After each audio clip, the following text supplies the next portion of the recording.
Hello everyone, welcome back. This is Rohit Semwal. कैसे हैं आप लोग? आशा करता हूँ सब अच्छे होंगे और मस्त होंगे। तो आज की इस वीडियो में ना हम लोग एक ऐसे टॉपिक को कवर कर रहे हैं। अगर आप टेंडर पार्टिसिपेट करते हो ना, तो बहुत सारे टेंडर में आपने देखा होगा कि ईएमडी और ईपीबीजी मांगी जाती है। थोड़ा थोड़ा, छोटा छोटा, आधा अधूरा, बहुत सारे लोगों को पता है। लेकिन इस वीडियो में ना हम लोग कंप्लीट समझेंगे कि basically EMD Ernest money deposit क्या होता है, कितनी बायर मांग सकता है, कितना आपको देना है और कितने टाइम ड्यूरेशन के लिए देना है। आपको बेसिकली पता लगेगा इस वीडियो में कि ईएमडी का क्या रोल है किसी भी टेंडर में, और वो कितनी बायर डिमांड कर सकते हैं, किस वे में डिमांड कर सकते हैं और कितने टाइम तक अपने पास में रख सकते हैं। उसके बाद हम जानेंगे ईपीबीजी क्या होता है, परफॉर्मेंस बैंक गारंटी किस तरीके से वर्क करती है।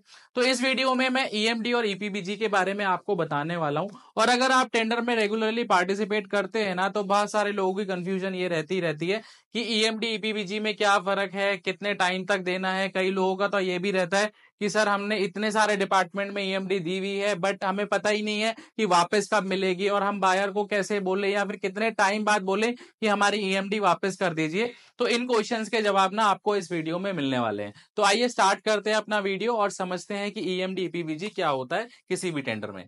सबसे पहले समझते हैं कि ईएमडी क्या होता है, और किसी भी टेंडर में अगर बायर ईएमडी मांगते हैं तो उसका मोटिव क्या है, क्यों ईएमडी मांगी जाती है।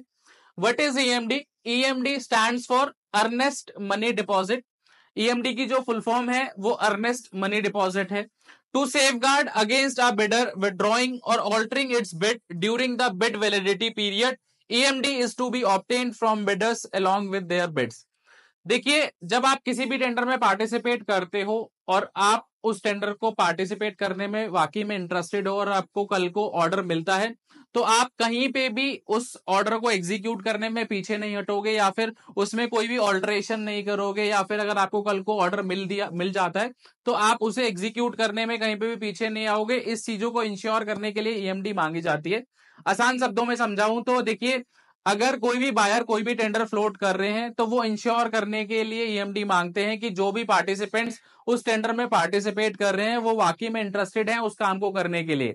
ऐसा ना हो कि टेंडर सक्सेसफुल हो जाए, अवार्ड भी कर दिया जाए, ऑर्डर भी प्लेस कर दिया जाए और फिर बाद में आप लोग बोलो कि अब तो हम इसे इंटरेस्टेड नहीं है इस काम को करने में, या फिर आपने ये मटेरियल मांगा है अब मैं इसमें ऑल्टरेशन करके या फिर इसकी जो क्वालिटी है डिग्रेड करके आपको ये मटेरियल देना चाहता हूं। तो मतलब जो बायर की रिक्वायरमेंट है, जो मटेरियल उनको चाहिए, जिस टाइम में चाहिए, वो टेंडर को सक्सेसफुल करने के लिए, स्मूथ एग्जीक्यूशन करने के लिए बायर क्या करते हैं, ईएमडी डिपॉजिट करवाते हैं अपने पास, ताकि एक जेन्युइन पार्टिसिपेशन उस टेंडर में पार्टिसिपेट करे और कल को अगर उन्हें ऑर्डर दिया जाए तो वो ऑर्डर जो है सक्सेसफुल हो और बायर जो मटेरियल प्रोक्योर करना चाहते हैं वो उनके पास सक्सेसफुली पहुंच जाए। इसलिए ईएमडी किसी भी टेंडर में मांगी जाती है। उसके बाद बात करते हैं कि कौन कौन से ऐसे मोड्स हैं जिसके थ्रू आप ईएमडी सबमिट कर सकते हो, या फिर ऐसे कौन से मोड्स बायर के पास अवेलेबल हैं कि जो वो ईएमडी रिक्वेस्ट कर पाए किसी भी टेंडर में।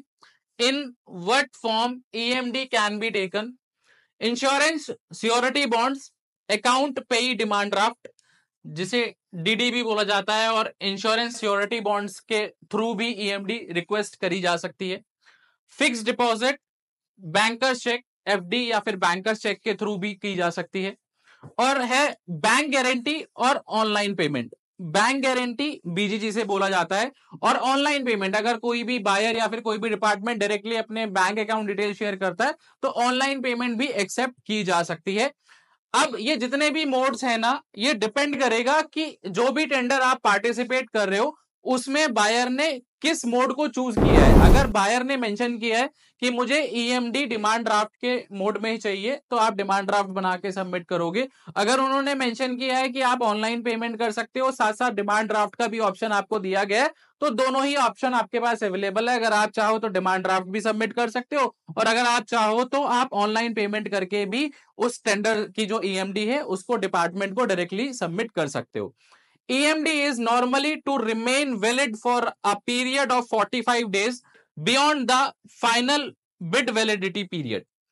अब देखिए, ये समझने वाली बात है कि अगर आप ईएमडी को किसी भी डिपार्टमेंट में सबमिट करते हो तो एक डिपार्टमेंट या फिर बायर कब तक उस ईएमडी को अपने पास रख सकता है। देखिए मान लेते हैं कि एक टेंडर निकला, टेंडर निकला टेंडर निकला 1 तारीख को, 1 तारीख को टेंडर निकला और 10 तारीख को टेंडर ने खत्म होना है। ठीक है, अब जब आप टेंडर पार्टिसिपेट करते हो ना, तो वहां पे लिखा होता है कि उस टेंडर की बिड वैलिडिटी कितनी है। सपोज करिए कि उसमें लिखा गया है उस टेंडर की जो बिड वैलिडिटी है वो 30 डेज है। अब ये जो 30 डेज है ना, ये कब से स्टार्ट होते हैं? जब वो टेंडर खत्म होता है, मतलब जब उसकी पार्टिसिपेशन डेट खत्म होती है ना, उसके बाद ये बिड वैलिडिटी स्टार्ट होती है। मतलब अगर 10 तारीख को टेंडर खत्म होना था, उसके बाद 30 दिन काउंट होंगे उस बिड वैलिडिटी के। और इस बिड वैलिडिटी के खत्म होने के 45 दिन तक, मतलब जब बिड वैलिडिटी खत्म हो गई है उस टेंडर की, उसके बाद 45 दिन स्टार्ट होते हैं और 45 डेज तक कोई भी डिपार्टमेंट अपने पास ईएमडी रख सकता है। और उसके बाद क्या क्या रूल है कि कब आप उस टेंडर को, मतलब उसकी जो ईएमडी है, डिपार्टमेंट से मांग सकते हो, या फिर क्या क्या वो क्लॉजेज हैं जिसमें आपकी ईएमडी फॉरफेट भी हो सकती है या फिर वो जब्त की जा सकती है, वो समझते हैं कि वो किस तरीके से वर्क करता है। उसके बाद बहुत सारे लोगों का क्वेश्चन ये रहता है कि सर ईएमडी कितनी मांगी जानी चाहिए, या फिर किसी भी टेंडर में ईएमडी हम लोग कितना मांग सकते हैं। How much EMD should be requested? The amount of EMD should generally be between 2% to 5% of estimated value of the goods to be procured.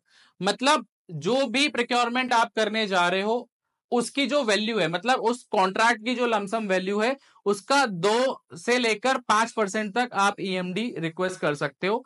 Example, अगर आप 1 करोड़ की मतलब टेंडर करने जा रहे हो या फिर 1 लाख का टेंडर करने जा रहे हो, तो 1 लाख का 2% कितना हुआ? 2,000 रुपए आप ईएमडी 2,000 से लेकर 5,000 तक 2% टू 5% तक आप जो ईएमडी है रिक्वेस्ट कर सकते हो। वो डिपेंड करेगा आपके ऊपर कि आप 2% करना चाहते हो, 3% करना चाहते हो, 4 करना चाहते हो या फिर 5 करना चाहते हो। टोटली डिपेंड्स कि बायर किस तरीके से उस ईएमडी को रिक्वेस्ट करना चाहते हैं। कौन से ऐसे केसेस हो सकते हैं जहां पे अगर आपने ईएमडी सबमिट करी है और डिपार्टमेंट आपकी ईएमडी वापस नहीं करेगा, या फिर उसको रखने का डिपार्टमेंट के पास पूरा हक है?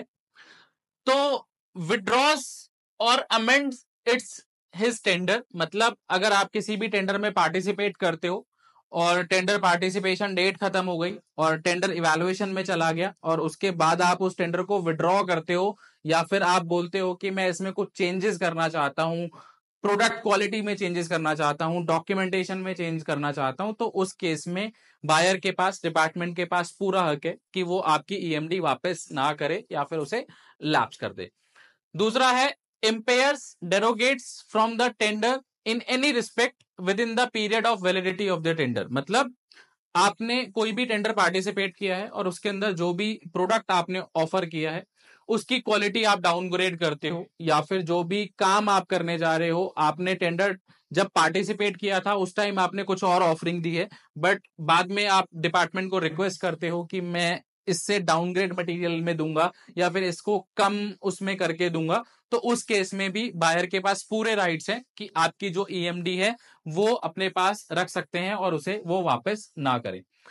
If the successful bidder fails to sign the contract or furnish the required EPBG within the specified period। अब ये पॉइंट हमारा क्या कहता है? If the successful bidder fails to sign the contract or furnish the required EPBG within the specified period, मतलब अब tender final हो चुका है, टेक्निकल फाइनेंशियल इवैल्यूएशन कंप्लीट हो गई, टेंडर आपको अवार्ड हो गया, आपको ऑर्डर भी मिल गया। अब आप क्या कर रहे हो? उस ऑर्डर को एग्जीक्यूट करने से मना कर रहे हो, तो उस केस में आपकी ईएमडी डिपार्टमेंट अपने पास रख सकता है और वापस नहीं करेगा, उसका पूरा हक डिपार्टमेंट को है।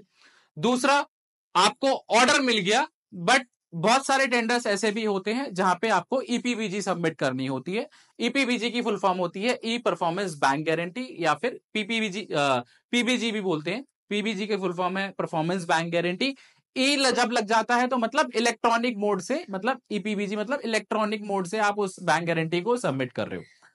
तो उस केस में देखिए, जिस केस में आपको टेंडर मिला, आपको ऑर्डर मिला, आप ऑर्डर एग्जीक्यूट करने के लिए तो रेडी हो, बट बहुत सारे टेंडर्स के केस में ऐसा भी होता है कि आपको ईपीबीजी भी सबमिट करनी होती है। ईपीबीजी क्या होती है उसको डिटेल में भी हम आगे जाके समझेंगे। अगर आप वो ईपीबीजी टाइमली सबमिट नहीं करते हो तो वो भी एक केस ऐसा हो सकता है जिसमें कि डिपार्टमेंट आपकी जो भी ईएमडी है उसे अपने पास रख ले और वापस ना करे। ये जो पॉइंट है ना बहुत सारे लोगों को नहीं पता होता। तो जब भी आपको कोई भी ऑर्डर मिलता है ना तो आपको एक स्पेसिफिक टाइम मिलता है कि उसी टाइम के अंदर आपको जो वो ईपीबीजी है ना डिपार्टमेंट को प्रेजेंट करनी होती है। क्या वो टाइम होता है आइए समझते हैं आगे जाके इस वीडियो में। EMD reversal rule. EMD reversal rule मैंने इसका नाम इसलिए दिया है क्योंकि बहुत सारे लोग मुझसे क्वेश्चन पूछते हैं कि सर हमने डिपार्टमेंट में ईएमडी तो सबमिट करी है बट डिपार्टमेंट से हम कितने दिन बाद ईएमडी वापस मांग सकते हैं, या फिर कोई भी डिपार्टमेंट या फिर कोई भी बायर जब कोई भी ईएमडी अपने पास रख रहा है या फिर किसी भी टेंडर के अगेंस्ट में सबमिट करवा रहा है बिडर से तो कितने टाइम तक वो अपने पास रख सकते हैं और कौन से वो रूल्स हैं जिसके बाद कोई भी जो बिडर है उस ईएमडी को किसी भी बायर से वापस मांग सकता है। EMD of the unsuccessful bidders should be returned at the earliest after expiry of the final bid validity period and latest by the 30th day after the award of the contract। मतलब जो भी tender में आपने participate किया है अगर वो tender final हो चुका है और उसका ऑर्डर एग्जीक्यूट हो चुका है, मान लीजिए ऑर्डर एग्जीक्यूट हो गया, ऑर्डर L1 बिडर को 1 तारीख को मिल गया, तो 30 दिन के अंदर मतलब 1 तारीख से आने वाले जो 30 दिन है ना उसके अंदर जितनी भी ईएमडीज हैं अनसक्सेसफुल बिडर्स की वो वापस हो जानी चाहिए। और इन केस अगर वो टेंडर फाइनल नहीं हुआ या फिर वो टेंडर कोई भी निष्कर्ष पे नहीं पहुंचा या फिर कोई भी अवार्ड प्लेसमेंट नहीं हुआ उस केस में, तो उस केस में रूल ये है कि जब उस बिड वैलिडिटी एक्सपायर हो जाती है, मतलब उस टेंडर की बिड वैलिडिटी एक्सपायर हो जाती है, तो हमने समझा कि 45 डेज तक का टाइम ऐसा है बायर्स के पास कि वो रख सकते हैं। बट अगर बिड वैलिडिटी एक्सपायर हो गई है और उसके नेक्स्ट 45 डेज तक भी उस टेंडर का कोई भी रिजल्ट नहीं निकला तो जो बिडर्स है ना वो रिक्वेस्ट कर सकते हैं बायर से कि हमारी ईएमडी वापस कर दी जाए। हालांकि रूल ये भी बोलता है कि अगर आपकी बिड वैलिडिटी एक्सपायर हो गई है तो आप जल्द से जल्द उस ईएमडी को वापस कर दो, बट मैक्सिमम 45 डेज तक आप अपने पास उसको रख सकते हो। उसके बाद कोई भी बिडर आपसे ईएमडी अपनी वापस मांग सकता है। EMD should be refunded to the successful bidder on receipt of EPBG। मतलब जिसको भी वो ऑर्डर मिलता है और उस ऑर्डर में EPBG एप्लीकेबल है तो जैसे ही वो बिडर जो भी अवॉर्डी है अपना EPBG सबमिट करता है तो रूल ये कहता है कि उसकी जो EMD है उसे वापस कर दी जानी चाहिए। उसके बाद है however in case of 2 packet bidding EMD of unsuccessful bidders during first stage that is technical evaluation etc should be returned within 30 days of declaration of result of technical evaluation। मतलब in case of 2 packet bid, देखिए 2 packet bid का मतलब मैंने पहले भी समझाया। 2 packet bid मतलब जब भी कोई भी टेंडर इवेलुएट होता है तो पहले टेक्निकल इवेलुएशन होता है और फिर फाइनेंशियल इवेलुएशन होता है। तो रूल ये कहता है कि जब बायर ने टेक्निकल इवेलुएशन ओपन किया और टेक्निकल इवेलुएशन का जो रिजल्ट है, मतलब 10 लोगों ने पार्टिसिपेट किया, 10 में से 5 क्वालिफाई हुए फाइनेंशियल बिड के लिए और 5 डिस्क्वालीफाई हो गए, और टेक्निकल इवेलुएशन का जो रिजल्ट है ना वो आपने पब्लिक कर दिया, मतलब डिक्लेयर कर दिया कि भैया हमने टेक्निकल इवेलुएशन कंप्लीट कर दी है। तो रूल ये कहता है कि जो अनसक्सेसफुल बिडर्स थे जिनको आपने डिस्क्वालीफाई किया है टेक्निकल इवेलुएशन में, उनकी जो ईएमडी है आप 30 दिन के अंदर, जैसे ही आप मतलब आपने 1 तारीख को रिजल्ट डिक्लेयर किया टेक्निकल इवेलुएशन का, तो नेक्स्ट 30 दिनों में अनसक्सेसफुल जो बिडर्स है उनकी ईएमडी आप वापस कर सकते हो। तो जो लोग टेंडर में पार्टिसिपेट करते हैं, अगर आपका टेक्निकल डिस्क्वालीफाई हो जाता है और 1 महीने बाद ना आप बायर से रिक्वेस्ट कर सकते हो कि हमारी जो ईएमडी है वापस कर दी जाए, क्योंकि प्रैक्टिकली और टेक्निकली अब हम उस टेंडर की रेस में नहीं है। आपने फाइनेंशियल खोला है चाहे नहीं खोला है, वो अवार्ड प्लेसमेंट हुआ है चाहे नहीं हुआ है, क्योंकि हम डिस्क्वालीफाई कर दिए गए हैं और अकॉर्डिंग टू रूल 1 महीने बाद आप अपनी जो ईएमडी है बायर से डिमांड कर सकते हैं। पीबीजी और ईपीबीजी। पीबीजी परफॉर्मेंस बैंक गारंटी, ईपीबीजी में क्या होता है ई लग जाता है, ई मतलब इलेक्ट्रॉनिक, तो ई परफॉर्मेंस बैंक गारंटी है, मतलब ऑनलाइन मोड में आप उसे सबमिट करते हैं। तो समझते हैं कि ईपीबीजी का क्या रोल होता है और किसको ईपीबीजी सबमिट करनी होती है और किस तरीके से ये वर्क करती है। ईपीबीजी या फिर पीबीजी मतलब performance bank guarantee performance guarantee, जैसे कि नाम से ही समझ में आ रहा है, परफॉर्मेंस गारंटी मांगी गई है कि अगर आपको कोई भी ऑर्डर मिलता है, देखिए क्या कहता है rule, to ensure due performance of the contract, performance security is to be obtained from the successful bidder awarded the contract. Performance security should be for an amount of 5 to 10% of the value of the contract. देखिए जैसे कि नाम ही बता दे रहा है कि performance security, performance guarantee, ईपीबीजी उसको देनी होती है जिसको ऑर्डर मिल जाता है, जिसको टेंडर मिल जाता है। अब मान लीजिए आपको एक ऑर्डर मिला 10 डेस्कटॉप की सप्लाई का और साथ में 3 साल की मेंटेनेंस का। तो जब आपने ऑर्डर एग्जीक्यूट किया, आपने 10 डेस्कटॉप सप्लाई कर दिए और आपको पेमेंट पूरा मिल गया, डेस्कटॉप का भी मिल गया और आपको जो 3 साल की मेंटेनेंस देनी थी उसका भी मिल गया।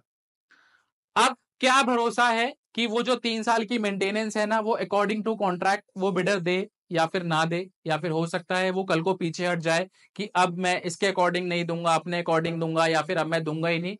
तो उस केस में बचने के लिए ना बायर क्या करते हैं, ईपीबीजी के रूप में एक अमाउंट अपने पास सबमिट करा लेते हैं ताकि वो इंश्योर कर सके कि जो भी परफॉर्मेंस, मतलब जो भी टर्म्स एंड कंडीशन डिसाइड हुई हैं उस कॉन्ट्रैक्ट की, वो जो बिडर है उसे स्मूथली एग्जीक्यूट करते रहे, और जब वो कंप्लीट हो जाता है तो उनका जो वो अमाउंट है वो वापस मिल जाता है।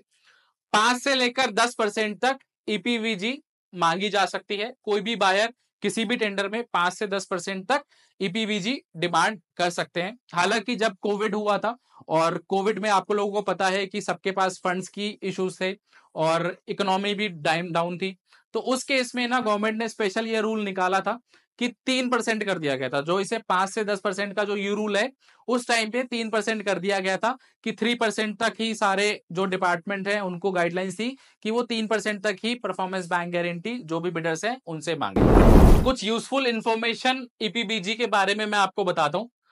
Performance security is to be furnished by a specified date, generally 21 days after the notification of the award.